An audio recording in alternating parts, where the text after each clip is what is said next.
Also, before we get to the heckler, there was a cowboy hat wearing hero of the Boston bombings who is now under a lot of media scrutiny because people are curious as to who he is. He's seen in one video as coming in and helping people. He's in another video helping a guy who had both of his legs blown off in what was one of the most gruesome pictures I saw. And this is actually a guy, incredible story. He's Costa Rican. His name is Carlos Arredondo. He is easily recognizable because of the cowboy hat that he's wearing. And he has an incredible story. He's 52 years old. He was actually watching the Boston Marathon in support, in honor of his son, Lance Corporal Alexander Arredondo, who was killed in Iraq in 2004. Now, Arredondo was 44 years old. It was actually his 44th birthday, the day he was told that his son had died. He didn't believe it. New York Times article says, I just screamed. I said, no, it can't be my son. He lost it, he says. He ran into his garage. He grabbed a gallon of gasoline and a propane torch. He sledgehammered the government van's windshield of the Marines who had come to give him the sad news. Officers tried to calm him down. He covered himself in gasoline. He lit the torch. There was an explosion.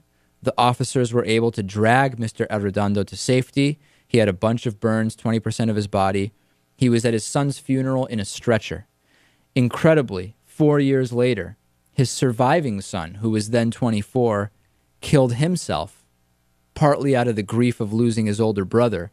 And Arredondo had, after recovering in the hospital for 10 months, he basically became an activist protesting the Iraq war, saying, why did he die? So many people don't even know why we're fighting this war. The reasons we were told weren't true.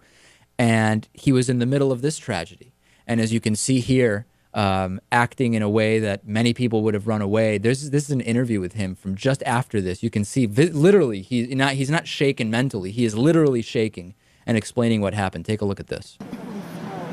No, blood everywhere on the floor. It was a big puddle of blood. And then all you see was people were limbs. I mean, rip off limbs everywhere. I mean, you see, and what happened, I guess, the device, the IED, it went down to the ground and up.